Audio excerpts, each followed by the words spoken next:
ಸರ್ಕಾರಿ ಶಾಲೆಯಲ್ಲಿ ನಾವು RSS ಚಟುವಟಿಕೆ ಮಾಡಕ್ ಬಿಡೋದಿಲ್ಲ ಅಂತ ಹೇಳ್ತಾರೆ. ನಿಮ್ಮ ಸರ್ಕಾರಿ ಶಾಲೆ ದುಸ್ಥಿತಿ ಏನಾಗಿದೆ ನೋಡ್ರಿ ಖರ್ಗೆ ಅವರೇ. ವಾಡಿಗೆ ಹೋಗ್ರಿ. ಶಾಲೆ ರಜೆ ಇದೆ ಅಂದ ಮಾತ್ರಕ್ಕೆ ಪ್ರಾಣ ಹಾನಿ ಆಗಿಲ್ಲ. ಅಕಸ್ಮಾತ್ ಶಾಲೆ ಇತ್ತು ಅಂದ್ರೆ ಶಿಕ್ಷಕರು ಮಕ್ಕಳ ಪ್ರಾಣ ಹಾನಿ ಆಗ್ತಿತ್ತು, ಅದಕ್ಕೆ ನೇರ ಹೊಣೆ ನೀವೇ ಆಗ್ತಿದ್ರಿ. ಇಂತಹ ದುಸ್ಥಿತಿಯನ್ನ ಇಟ್ಕೊಂಡು ನಿಮ್ಮ ಕ್ಷೇತ್ರ ನಿಮ್ಮ ಅಭಿವೃದ್ಧಿ ಮಾಡೋದು ಬಿಟ್ಟು AI ಸಂಸ್ಥೆಯನ್ನ ಕರ್ನಾಟಕದಿಂದ ವಿಶಾಖಪಟ್ಟಣಕ್ಕೆ ಬಿಟ್ಕೊಟ್ರಿ. 30,000 40,000 ಕನ್ನಡಿಗ ಯುವಕರೇ ಉದ್ಯೋಗ ವಂಚಿತರನ್ನಾಗಿ ನೀವು ಮಾಡಿದಿರಿ. ಅಭಿವೃದ್ಧಿಯ ಮಾತುಗಳನ್ನ ಆಡದೆ ನೀವು ಈ ರೀತಿಯ ದ್ವೇಷದ ಮಾತುಗಳನ್ನ ಆಡ್ತಾ ಹೋಗ್ತಾ ಇದ್ರಿ. ಯಾರು ಸರ್ಕಾರಿ ನೌಕರರು ಸಂಘದ ಚಟುವಟಿಕೆಗೆ ಹೋಗಿದ್ದಾರೆ ಅವರನ್ನ ಸಸ್ಪೆಂಡ್ ಮಾಡ್ತೀನಿ ಅಂತ ಹೇಳ್ತಿದ್ದೀರಿ. ನಿಮ್ಮ ಪ್ರತಿಯೊಂದು ಇಲಾಖೆಯ ಪಂಚಾಯತ್ ರಾಜ್ ಇಲಾಖೆಯ ಪ್ರತಿ ಗ್ರಾಮ ಪಂಚಾಯತಿಯಲ್ಲಿ ಕೋಟ್ಯಾಂತರ ರೂಪಾಯಿ ಲೂಟಿ ಆಗ್ತಾ ಇದೆ. RSS ಕನಸಿನಲ್ಲಿ ಬರ್ತಾ ಇದೆ ಖರ್ಗೆ ಅವರಿಗೆ. ಹೀಗಾಗಿನೇ ಇವರು ಅವಸರದಿಂದ ಮುಖ್ಯಮಂತ್ರಿಗಳಿಗೆ ಲೆಟರ್ ಬರೀತಾ ಇದ್ದಾರೆ. ಇದೇ ಪತ್ರ ನಮ್ಮ ಕಲ್ಯಾಣ ಕರ್ನಾಟಕದ ಭಾಗದ ರೈತರು ಬೆಳೆ ಹಾನಿಯಿಂದ ನೊಂದ್ಕೊಂಡಿದ್ದಾರೆ. ಅವರು ಚಿಂತೆ ಮಾಡ್ತಾ ಇದ್ದಾರೆ, ಇವ್ರಿಗೆ ತಕ್ಷಣ ಪರಿಹಾರ ನೀಡಿ ಅಂತೇಳಿ ಇವ್ರು ಲೆಟರ್ ಬರಲಿಲ್ಲ.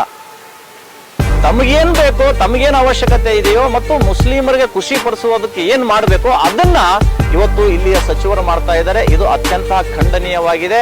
ನನ್ನ ರಾಜ್ಯದಲ್ಲಿ ನಾನು ಇದನ್ನು ನಡ್ಸೋಕ್ ಬಿಡಂಗಿಲ್ಲ. ಆದರೆ ನಿಮ್ಮ ರಾಜ್ಯ ನಿಮ್ಮ ಜಿಲ್ಲೆಯಲ್ಲಿ ಇವತ್ತು ಏನಾಗ್ತಾ ಇದೆ, ಪ್ಯಾಲೆಸ್ತೈನ್ ಧ್ವಜ ತಗೊಂಡು ಕಲಬುರಗಿಯಲ್ಲಿ ಓಡಾಡ್ತಾ ಇದ್ದಾರೆ.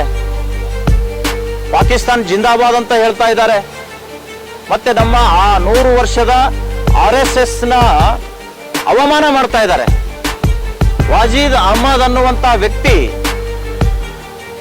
ತನ್ನ ಫೇಸ್ಬುಕ್ ಇನ್ಸ್ಟಾಗ್ರಾಮದಲ್ಲಿ ಒಂದು ಕೈಯಲ್ಲಿ ಭಗವದ್ ಧ್ವಜ ಇಟ್ಕೊಂಡು ಕೆಳಗಡೆ ಸಾವರ್ಕರ್ ಫೋಟೋ, ಅದ್ರ ಪಕ್ಕ ಬೂಟ್ ಇಟ್ಟು RSSಗೆ 100 ವರ್ಷ ಆಗಿದೆ, ನಾನು ಹೀಗಾಗಿ ಬೂಟನ್ನ ನೆಕ್ತಾ ಇದ್ದೀನಿ, ಬೂಟಿಗೆ ಚುಮ್ಮ ಕೊಡ್ತಾ ಇದ್ದೀನಿ ಅಂತ ಹೇಳಿ ವಿಡಿಯೋ ಹರಿಬಿಟ್ಟಿದ್ದಾರೆ. RG ನಗರದಲ್ಲಿ FIR ಆಗಿದೆ.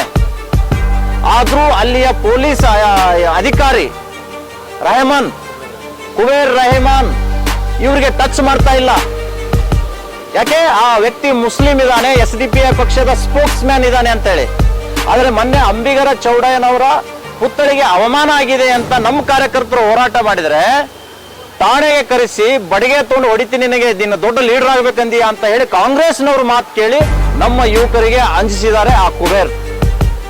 ಇದು ಅತ್ಯಂತ ಖಂಡನೀಯವಾಗಿದೆ. ಶಾಂತಿ ಇವತ್ತು ನಮ್ಮಿಂದ ಕದಡ್ತಾ ಇಲ್ಲ, ಶಾಂತಿ ಇಂಥವರಿಂದ ಕದಡ್ತಾ ಇದೆ.